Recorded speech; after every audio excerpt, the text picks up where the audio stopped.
নদিয়ার নবদ্বীপের মাঝে এসেছেন আমাদের মতো পাপী তাপীকে উদ্ধার করবার লাগি, কিন্তু আমরা এই সংসার মোহমায়ায় পড়ে শুধু আমার আমার করে দিনান্তে একবারও ভগবানের নাম করি না।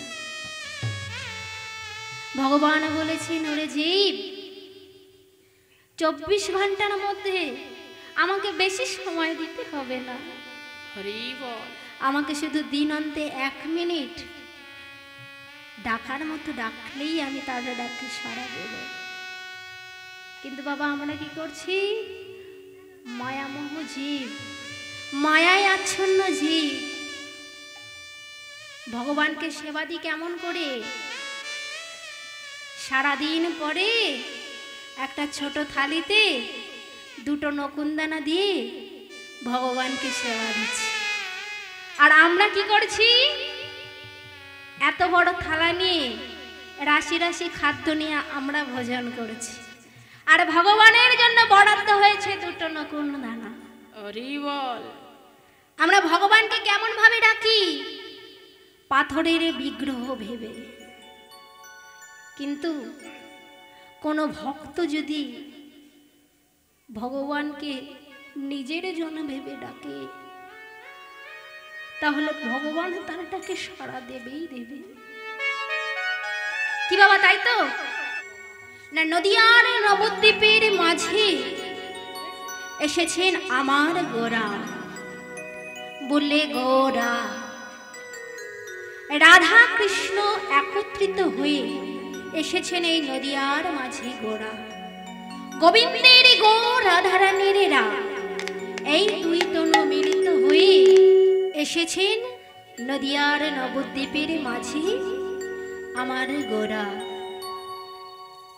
ও মায়েরা, গৌর হরি যে এসেছেন, কি করতে এসেছেন গো? হ্যাঁ, যুগল প্রসাদ বিতরণের জন্য? কিসের জন্য এসেছেন? না, আমাদের মতো পাপী তাপী কলিহত জীবগণকে উদ্ধার করবার লাগে। নিতাই গৌর হরি বল, হরি বল। আর এসেই কি করেছেন না, শাস্ত্রে বললেন, প্রণাম কলি যুগ, কলি যুগ, সর্বযুগ সর্বযুগ বলছে প্রণাম কলি যুগ সর্বযুগ সার। আচ্ছা মায়েরা, এই কলিযুগকে প্রণাম করতে বলছেন, কিন্তু মাগো, যে কলি অনাচারী, যে কলি ব্যভিচারী, যে কলি দুরাচারী, যে কলি পাপীচারী, সেই কলিকে কেন বললেন প্রণাম? হরি বল। তাই তো, এই কলিযুগে যে পাপ হয়, আমাদের যে পাপের হার বেশি, এত বেশি, অন্যান্য যুগে কি ছিল? তাহলে এই কলিযুগকে কেন বললেন প্রণাম? কেন এই কলিযুগকে সর্বযুগের সার যুগ বললেন না? অন্যান্য যুগে যেমন সত্য যুগে ভগবানকে লাভ করতে গেলে ধ্যান তপস্যার মাধ্যমে ভগবানকে লাভ করতে হতো। সত্য যুগের মানুষের পরমায়ু কত ছিল? সত্য যুগের মানুষের পরম আয়ু ছিল 1 লক্ষ বছর। হরি বল। আবার যখন ত্রেতা যুগে দেখা হলো, ত্রেতা যুগে মানুষের পরম আয়ু ছিল 10,000 বছর। এই ত্রেতা যুগে নানা রকমের যোগ যজ্ঞ আদির মাধ্যমে ভগবানকে লাভ করতে হতো। আবার দাপর যুগে দেখা গেল যে ভগবানকে লাভ করতে হয় পূজা অর্চনার মাধ্যমে। এই দাপর যুগে মানুষের পরমায়ু ছিল 60,000 বছর। কিন্তু একবার ভেবে দেখো তো, এই কলিযুগের মানুষের পরমায়ু কত? ও বাবা, পরমায়ু কত গো? হ্যাঁ, আমাদের জন্য পরমায়ু বরাদ্দ ছিল 120 বছর, কিন্তু এখন কি তা হয়? 40 হতে পারছে না, হার্ট অ্যাটাক, বিভিন্ন রোগের মাধ্যমে কে কখনো চলে যাবে কেউ বলতে পারে না।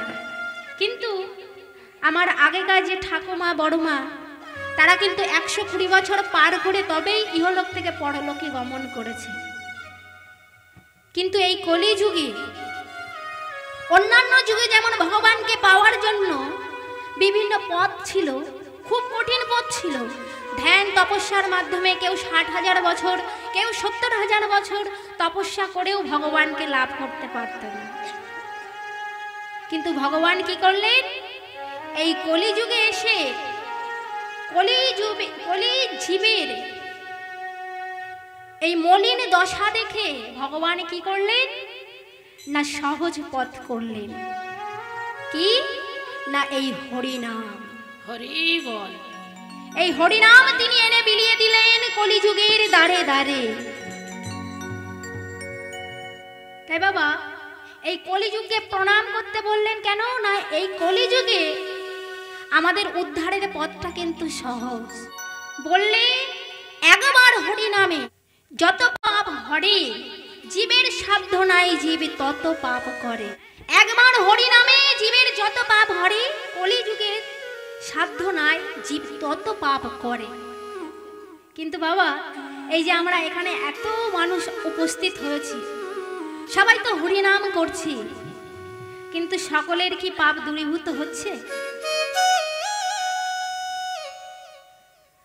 বললে একবার হরিনামে, সেই হরিনামটা কেমন? না তুলসী দল মাত্রেন জলস্য চুলকে নেবা বিক্রিণীতে সদাত্মানং ভক্তেব ভক্ত বাৎসল্য। নিতাই গৌর, নিতাই গৌর, হরি বল, হরি বল। বলছে কোন ভক্ত যদি এক গণ্ডস গঙ্গার জলে, গঙ্গার জলে একটি তুলসীর পত্র দিয়ে ভগবানকে ডাকার মতো ডাকতে পারে, আর সঙ্গে যদি দুপুঠা নয়ন জল পড়ে, তাহলে সেই ভক্তের সকল পাপ দূরীভূত হয়ে যায়। ও মায়েরা, ভগবানকে যদি ডাকার মতো ডাকতে পারি, এই যে 144 বছর পরে এলাহাবাদে প্রয়াগরাজে যে কুম্ভের মেলা হয়েছে, এখানে তো অনেকেই যেতে পারেননি। কোন ভক্ত যদি, সবাই যাচ্ছে কি কারণে? না যাতে তাদের পাপটা দূরীভূত হয়ে যায়। ওই ত্রিবেণী গঙ্গা যমুনা সরস্বতীর জলে স্নান করে যাতে সকলের পাপটা দূরীভূত হয়ে যায়। কিন্তু মাগো, ভগবান আছে আমাদের এই দেহের মধ্যে। কোন ভক্ত যদি এক গণ্ডস গঙ্গার জলে একটি তুলসীর পত্র দিয়ে, দুপোঠা নয়নে জল দিয়ে ভগবানকে ডাকার মতো ডাকতে পারে, তাহলে তাকে আর ওই তীর্থ আদি ভ্রমণ করতে হয়। হরি বল, হরি বল। সব তীর্থ আমাদের এই দেহের মধ্যেই আছে। তাই বাবা, ভগবানকে ডাকতে গেলে আগে লাগে ভক্তি। ভক্তি না থাকলে ভগবানকে পাওয়া যায় না। তাহাজ গৌর হরি আমার কি করছেন? নদিয়ার নবদ্বীপের মাঝে এসেছেন আমাদের মতো পাপী তাপীকে উদ্ধার করবার লাগি, উদ্ধার করবার লাগি। কিন্তু আমরা এই সংসার মোহমায়ায় পড়ে শুধু আমার আমার করে দিনান্তে একবারও ভগবানের নাম করি না।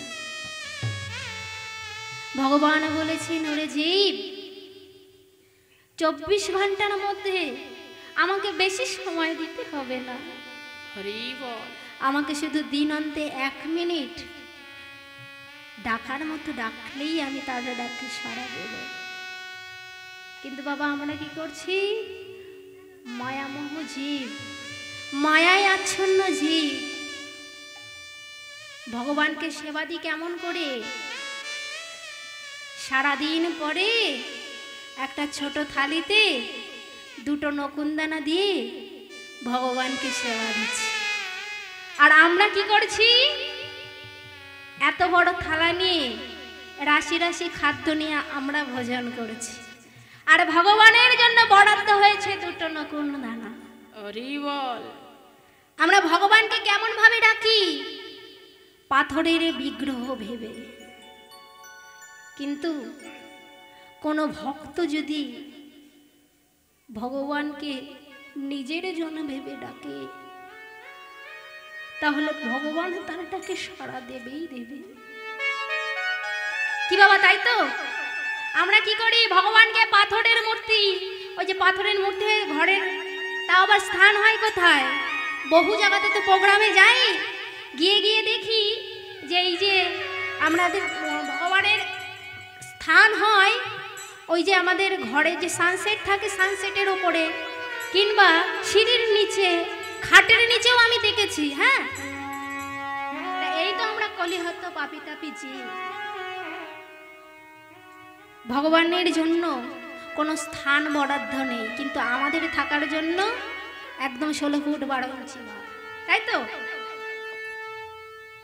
কিন্তু বাবা, ভগবানকে ডাকতে হলে নিজের জনভাবে ডাকতে হবে। যেমন ডেকেছিলেন কে?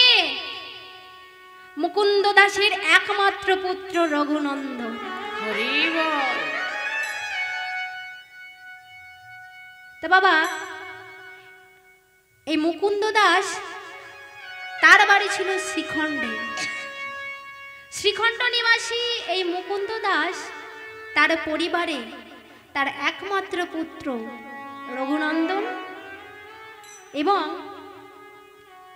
ঘরে তার গোপীনাথ, এই তিনজনের সংসার। এই মুকুন্দ দাস ছিলেন আবার পেশায় একজন চিকিৎসক, কবিরাজ। তা বাবা, মুকুন্দ দাস ছিলেন, ভগবানকে নিত্য সেবা দিতেন, সেবা দিয়ে নিজে সেবা পেতেন।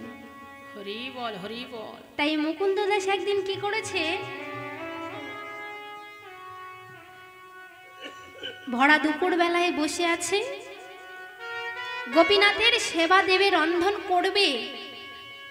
এমন সময় পাশের গ্রাম থেকে একজন এসে বলছে, মুকুন্দ, মুকুন্দ, এখনই তোমাকে যেতে হবে, কেননা ওই পাশের গ্রামে একজন অসুস্থ হয়েছে, তোমাকে এখনই তাকে দেখতে যেতে হবে। ও মাইরা, এখনকার দিনে যেমন আমাদের রাস্তার মোড়ে মোড়ে ডাক্তার আছে, তাই তো? তখনকার দিনে কিন্তু ছিল না। তা যেহেতু মুকুন্দ দাস কবিরাজি করে, তো যখন বলে গেছে, মুকুন্দ দাস এবার বসে বসে ভাবছে, তাই তো, কি করা যায়? হ্যাঁ, এই ভরা দুপুর বেলা তো লোকটি আমাকে বলে গেল, কিন্তু এখন তো আমার গোপীনাথের সেবা দেওয়ার সময়, তাহলে গোপীনাথের সেবাটা কেমন করে দেব? এমন সময় সেই মুকুন্দ দাসের একমাত্র পুত্র রঘুনন্দন ছুটতে ছুটতে আসছে। আর রঘুনন্দন এসে দেখছে যে বাবা যেন চিন্তায় বসে আছে। রঘুনন্দন বাবাকে বলছে, বাবা, তোমার কি হয়েছে? তুমি এমন করে বসে আছো, মনে হচ্ছে তোমার কিছু হয়েছে। বলছে, আর বলিস না রঘুনন্দন, এখনই পাশের গ্রাম থেকে আমাকে একজন এসে বলে গেল যে পাশের গ্রামে একজন অসুস্থ হয়েছে, আমাকে যেতে হবে। বেশ, তাহলে তুমি যাও, তুমি বসে বসে চিন্তা করছো কেন? মুকুন্দ দাস রঘুনন্দনকে বলছে, রঘুনন্দন, যাবো তো ভাবছি, কিন্তু জানিস এখনো তো গোপীনাথের সেবা দেওয়া হয় নাই, এখনো রন্ধন করাও হয়নি, তাহলে কেমন করে যাই? সেই ছোট্ট রঘুনন্দন বলছে, বাবা, তুমি তো রোজ ভগবানকে সেবা দাও, গোপীনাথকে সেবা দাও, আজ না হয় আমি সেবা দেব। বলছে, ধুস কমল, তুই কি পারিস? এই ছোট তুই বাচ্চা, তুই কি রন্ধন করতে পারিস? আর তুই ভগবানকে সেবা দিবি বা কেমন করে? তুই কোনো মন্ত্র জানিস? সেবা দিতে গেলে, ভগবানকে সেবা দিতে গেলে কত মন্ত্র লাগে। ছোট্ট রঘুনন্দন বলছে, বাবা ভগবানকে সেবা দিতে গেলে মন্ত্র লাগে আমি জানি, কিন্তু তোমার ওই ভগবান যদি আমি ভক্তি ভরে সেবা দিই তাহলে কি আমার সেবা নেবে না?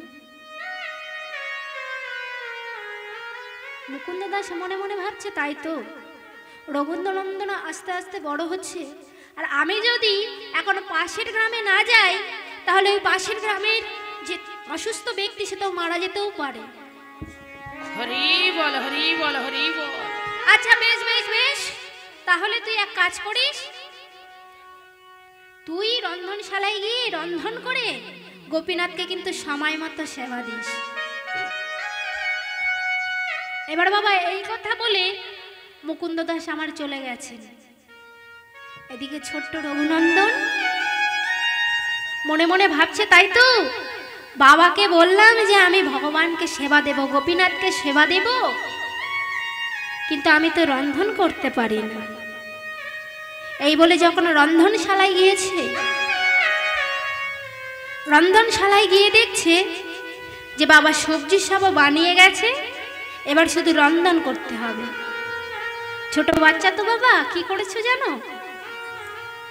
একটি কড়ার মধ্যে সবকিছু এক পাত্রে ঢেলে দিয়েছে, ঢেলে দিয়ে রন্ধন করেছে। রন্ধন করে একটি পাত্রে সেটি সাজিয়ে নিয়ে সেই মন্দিরের গোপীনাথের সামনে গিয়ে রেখেছে। গোপীনাথ, গোপীনাথ, আজ তো আমার বাবা বাড়িতে নাই, আর আমিও রন্ধন করতে পারি না,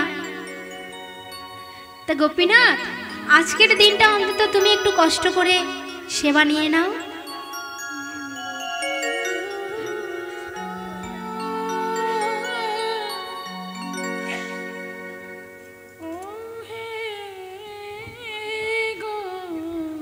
এইভাবে আজ কি করছেন রঘুনন্দন? ভগবানের কাছে বলছে, গোপীনাথের সামনে এসে, গোপীনাথ এই তোমার আসনটি পেতে দিয়েছি, এবার তুমি সেবা নাও। কিন্তু বাবা ভগবান আমার আসছে না। ভগবান আগে কি করে? ভক্তকে পরীক্ষা করে, তাই তো কত পরীক্ষার পরে তারপরে ভগবান তার ডাকে সাড়া দেয়। তাই আজ রঘুনন্দন আমার ভগবানকে ডাকছে, কিন্তু ভগবান আসছে না। ও গোপীনাথ, আমি তো বারবার বলছি গোপীনাথ, আমি সেবার কিছু জানি না, না জানি মন্ত্র, না জানি তন্ত্র।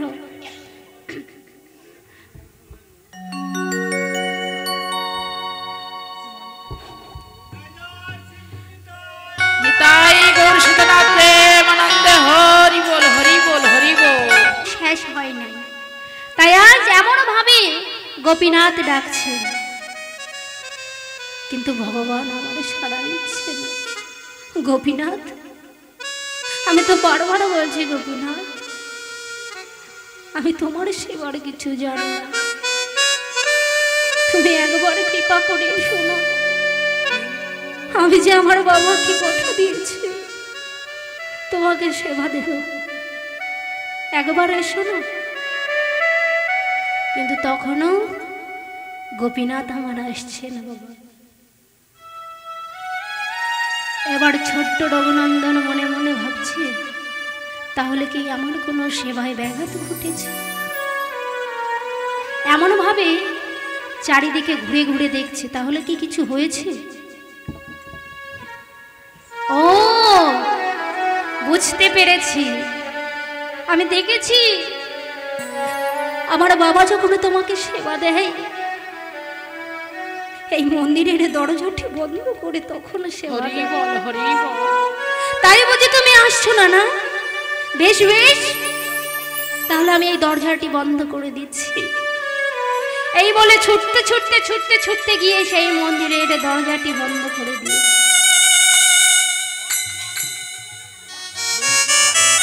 দরজাটি বন্ধ করে দিয়ে গোপীনাথকে ডাকছে, গোপীনাথ এবার তো এসো। এই এত সময় ধরে তোমাকে আমি ডাকছি, কিন্তু তুমি কেন আমার ডাকে সাড়া দিচ্ছ না? ভক্ত আমার অঝর নয়নে কাঁদছে আর বলছে, গোপীনাথ আমার যদি কোনো ভুল হয়ে থাকে তুমি একবার এসে আমাকে বলে দাও, আমি সেটা ঠিক করে নেব গোপীনাথ। ও গোপীনাথ একবার এসো না গোপীনাথ। কিন্তু তবুও গোপীনাথ আসছে না। এবার ভক্ত আমার, ভক্তের মনের মধ্যে এত কষ্ট হচ্ছে যে এত সময় ধরে এত কষ্ট করে রন্ধন করে এনেছি, রন্ধন করে এনেও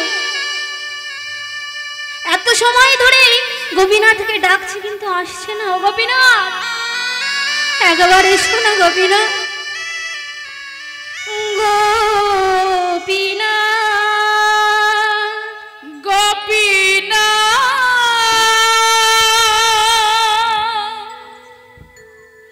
ও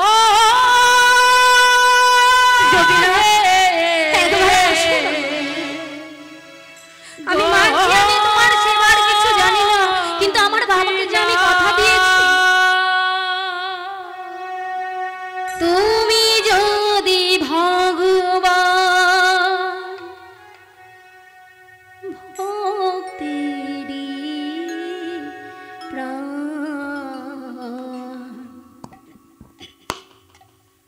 তবে কেন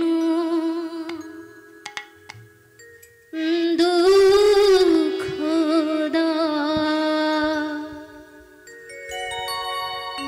গোপীনাথ তুমি তো ভক্তের ভগবান,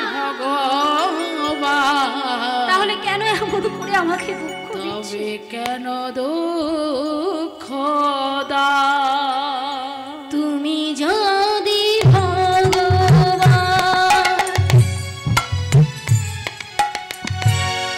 ভক্তেরি প্রাণ,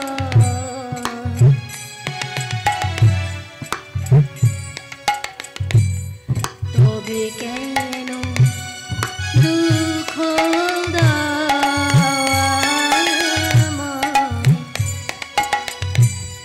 তবে কেন দুঃখ তুমি যদি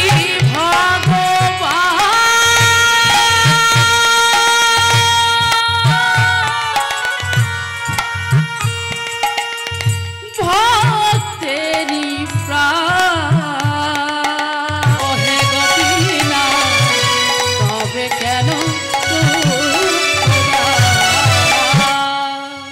এবার বাবা ভক্ত যখন এমন ভাবে ভগবানকে ডাকছে, ভগবান সাড়া দিচ্ছে না,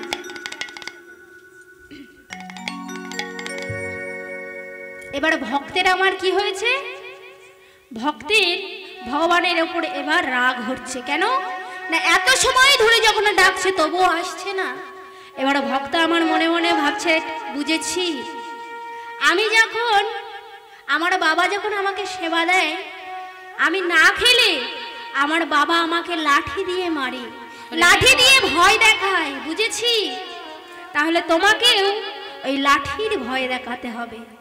এই বলে ওই ছোট্ট রঘুনন্দন ছুটতে ছুটতে আজ কি করেছেন, মন্দিরের বাইরে গিয়ে একটি লাঠি খুঁজে নিয়ে এসে খুঁজে খুঁজে একটি লাঠি নিয়ে এসে গোপীনাথের সামনে দাঁড়িয়েছে। গোপীনাথ এসো বলছি, গোপীনাথ তুমি যদি না আসো এই লাঠির বাড়ি মেরে মেরে আমি তোমাকে নিয়ে আসবো। ও মায়েরা, ভগবানকে যদি এমনও ভাবে কোনো ভক্ত ডাকে আপনাদেরও তো রাগ হতে পারে যে এক ভক্ত কি করছে, ভগবানকে লাঠির ভয় দেখাচ্ছে। কিন্তু একবার ভেবে দেখো তো সেই ভক্ত কত বড় ভক্ত যে কিনা ভগবানকে লাঠির ভয় দেখাতেও পিছু পা হচ্ছে না। ভগবান আমার আর থাকতে পারলেন না। ওই পাথরের বিগ্রহ থেকে সচল বিগ্রহ ধারণ করে এসে রঘুনন্দনের সামনে বলছে, রঘুনন্দন, এই তো আমি এসেছি। তুমি এসেছো? তাহলে এত সময় কেন আসছিলে না? আমি এত সময় ধরে কত কষ্ট করে তোমার জন্য রন্ধন করে নিয়ে এসেছি, আর তোমাকে ডাকছি, তুমি আসছিলে না। আচ্ছা বেশ বেশ, তুমি তো চলে এসেছো। শোনো, আজ তো আমার বাবা বাড়িতে নাই, ওই পাশের গ্রামে একজন অসুস্থ হয়েছে, তাই বাবা আমার সেখানে গিয়েছে, তাই আজ আমি রন্ধন করেছি। আমি তো ভালো রন্ধন করতে জানি না। ভগবান আমার বলছে, ভক্ত, তুমি যেমনই রন্ধন করো তাতে তো আমার খুব ভক্তের ছোঁয়া রয়েছে। এই বলি আজ গোপীনাথ আমার কি করলেন, সেই পাতাসনে বসে সেবা নিচ্ছে।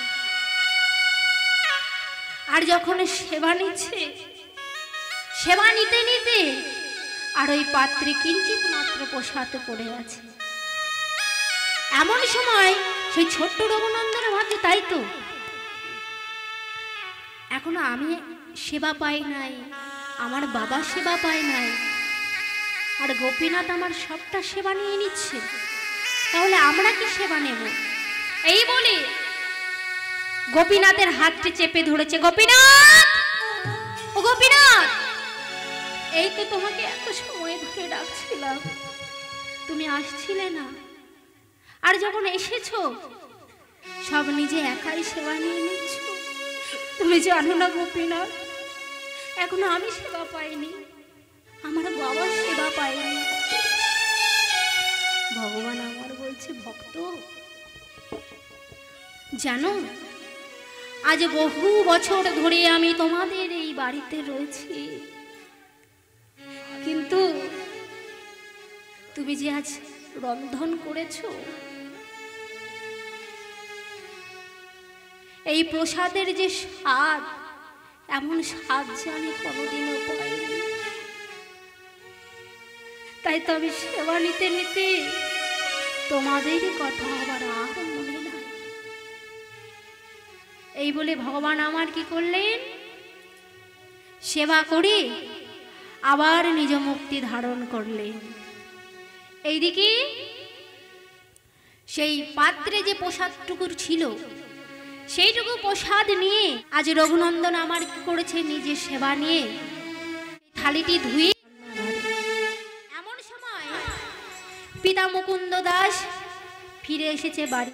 রঘুনন্দন আমার ঘর থেকে ছুটতে ছুটতে এসে দাঁড়িয়েছে। বলো বাবা, কি হয়েছে? তুই গোপীনাথের সেবা দিয়েছিলিস? হ্যাঁ বাবা, সেবা দিয়েছিলাম। আচ্ছা বেশ, তাহলে আমি একটু আমার হাত একটু ধুয়ে আসি, তুই আমাকে প্রসাদ দিস, কেমন? ছোট্ট রঘুনন্দন বলছে, প্রসাদ? প্রসাদ কি করে দেব? কেন, কেউ এসেছিল? বলছে, না তো বাবা, কেউ তো আসেনি। তাহলে তোর কি কোনো বন্ধু এসেছিল? না তো বাবা। তাহলে প্রসাদ কি হলো? ছোট্ট বাচ্চা ছেলেটি বলছে, বাবা জানো তো, এই মন্দিরের গোপীনাথ ওনা খুব বদমাইশ। কেন জানো? আমি রন্ধন করে নিয়ে কত সময় ধরে ওই ঠাকুর ঘরে গিয়ে ওকে ডাকছিলাম, কিন্তু ও আসছিল না। যখন আমি লাঠির ভয় দেখিয়েছি তখন সুরসুর করে চলে এসেছে। আর এসে কি করেছে জানো? ওই প্রসাদ সেবা নিতে নিতে তারা তোমার কথা আমার কথা মনে ছিল না। ভাগ্যিস আমি হাতটা চেপে ধরেছিলাম। মুকুন্দ দাসের মনে এবার সন্দেহ জাগলো। এতদিন ধরে আমি গোপীনাথের সেবা দিই, সে কখনো আমার প্রসাদে সেবা নেয় না। আর আমার পুত্র যে কিনা এখনো কোনো মন্ত্র জানে না, ভগবানকে সেবা দিতে গেলে সেবার সময় যে মন্ত্র, আচমন মন্ত্র, সেগুলো কিছুই জানে না, তাহলে সে কি করে ভগবানের দেখা পেল? আবার নাকি ভগবানের লাঠির ভয়ে এসেছে। আমার পুত্র মিথ্যা কথা বলছে। বেশ, ওর পরীক্ষা আমি আজ নেব না, ওর পরীক্ষা নেব আমি আগামীকাল। আচ্ছা বেশ বেশ, তাহলে তো খুব ভালো কথা, তুই তো তাহলে এবার থেকে ভগবানের সেবা দিতে পারবি। এবার বাবা পরের দিন যখন সকাল হয়েছে, পরের দিনে সকালবেলায় ওই মুকুন্দ দাস রঘুনন্দনকে পরীক্ষা করবার জন্য বলছে, রঘুনন্দন তুই তো ভগবানকে ভালো সেবা দিতে শিখেছিস, শোন আজও আমার পাশের গ্রামে কিছু কাজ আছে, তুই আজ গোপীনাথের সেবা দিস কেমন? তবে শোন, তোকে আজ রন্ধন করতে হবে না, গোপীনাথ তো নাড়ু খেতে ভালোবাসে, আমি নাড়ু বানিয়ে রেখেছি, তুই যথাসময়ে গোপীনাথকে সেবা দিস। এই বলে ওই মুকুন্দ দাস ঘরের বাহির হয়ে ঘুরতে ঘুরতে গিয়ে দাঁড়িয়েছে মন্দিরের পেছনে। এবার যথাসময়ে রঘুনন্দন আমার কি করেছেন, সেই নাড়ুগুলো একটি পাত্রে সাজিয়ে নিয়ে গোপীনাথের সামনে নিয়ে গিয়ে দাঁড়িয়েছে। গোপীনাথ, আজ কিন্তু আমি অমন করে ডাকতে পারবো না, ওই কালকে যেমন ভাবে তোমাকে ডেকেছি আজ কিন্তু পারবো না, তুমি কিন্তু তাড়াতাড়ি চলে এসো। এই বলে ভগবান আমার ভক্তের সামনে এসে দাঁড়িয়েছে, দাঁড়িয়ে বলছে, ভক্ত, কোনো ভক্ত যদি আমাকে একবার ডাকার মতো ডাকতে পারে, আমি যে তার ডাকও কোনোদিনও ভুলি না। তাই তোমার ডাক যে আমাকে আমার হৃদয় স্পর্শ করে গেছে, তোমার ডাক যে আর কখনো ভুলবার নয়। এই বলে গোপীনাথ আমার সেই থালি পাতাসনে বসে যখন নাড়ু সেবা নিচ্ছে, ছোট্ট রঘুনন্দন ভাবছে, যদি গতকালকের মতো গোপীনাথের সেবা নিতে নিতে আমাদের কথা না মনে থাকে, তার চাই বরং এক কাজ করি, গোপীনাথ সেবা নিচ্ছে, সঙ্গে সঙ্গে আমিও সেবা নিয়ে নিই। এই বলে ওই গোপীনাথ যে সেবা নিচ্ছে সেই থালিটি থেকে একটি নাড়ু তুলে নিয়ে অর্ধেকটি খেয়ে রঘুনন্দনেরও ভালো লেগেছে বলে ওই অর্ধ নাড়ুটি নিয়ে আজ গোপীনাথের বদনে দিচ্ছে আর বলছে, গোপীনাথ খাও।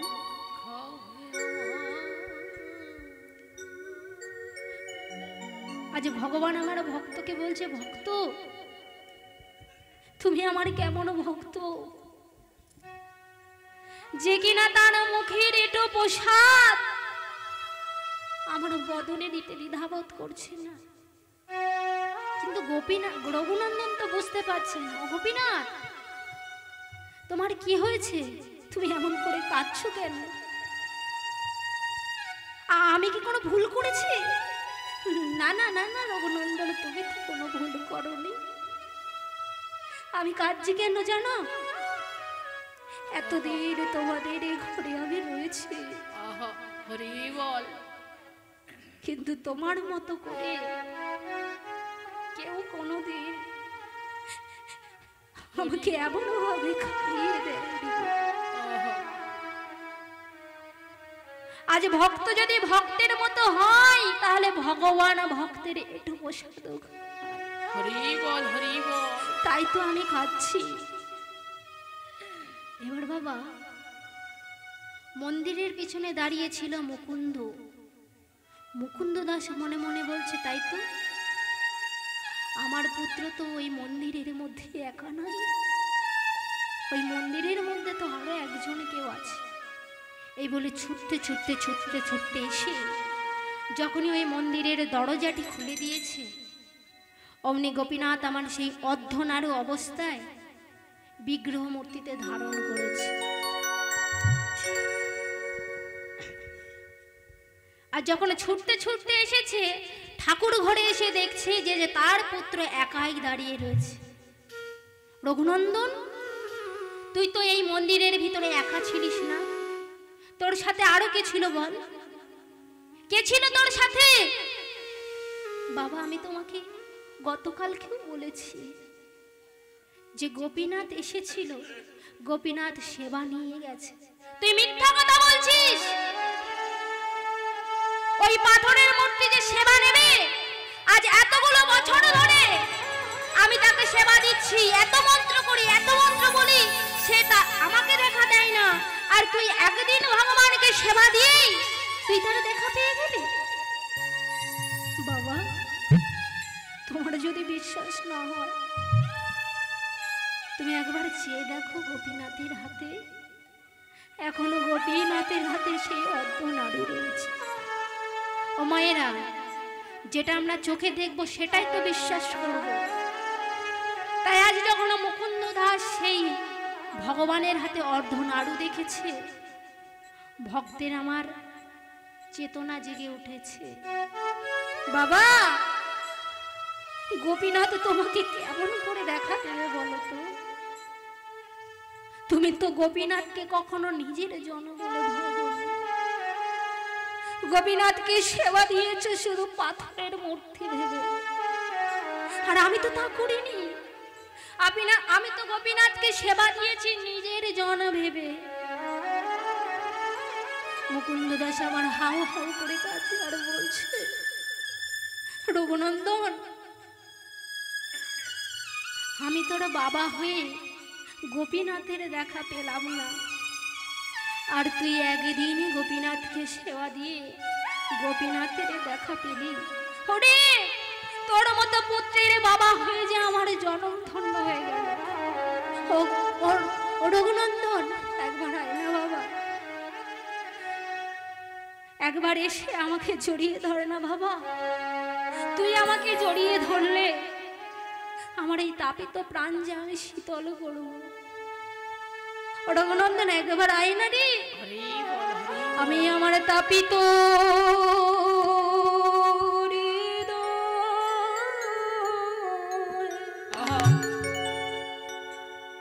শীতল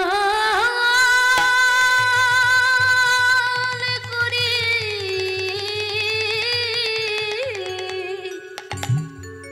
ও হে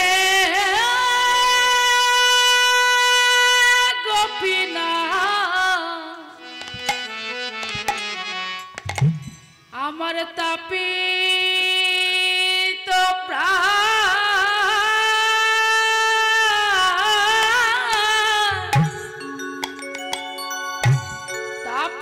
প্রাণ শীতল করে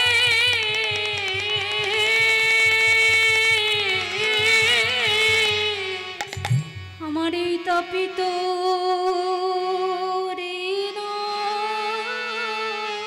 হরি বল হরি বল। আমি শীতল শীতল করি আমার এই তাপিত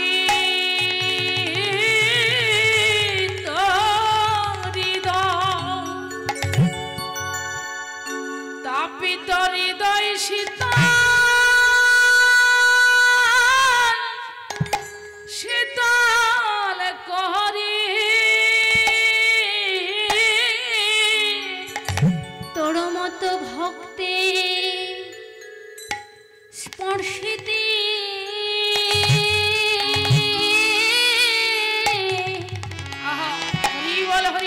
আমি আমার এই তাপিত হৃদয় শীতল করি তোর মতো ভক্ত পেলে ভক্ত পেলে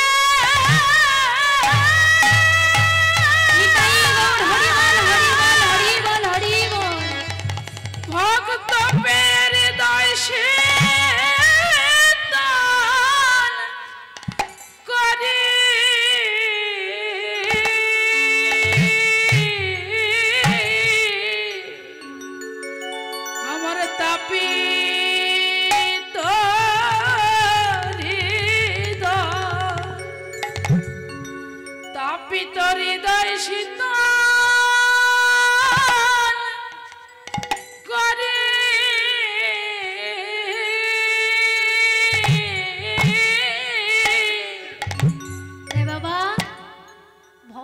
ডাকতে হলে নিজের জন ভেবে ডাকো, তাহলে দেখবে একদিন না একদিন ভগবান ঠিকই দেখা দেবে। তাই আজ ভগবান এসেছেন এই কলিযুগের মাঝে আমাদের মতো জীবগণের তমনাশ করবেন বলে। আর কি করেছেন? এই কলিযুগের মাঝে এসে হরিনাম বিলিয়েছেন। হরি বল হরি বল। তাই আজ গৌরহরি আমার কি করছেন? নদিয়ার নবদ্বীপের মাঝে সেই পূর্বভাবে বিভাবিত হয়ে আজ রাধা রাধা রাধা বলে কাঁদছে। গৌরহরি এসেছেন হরিনাম বিলাবার জন্য। তাই কি বললেন?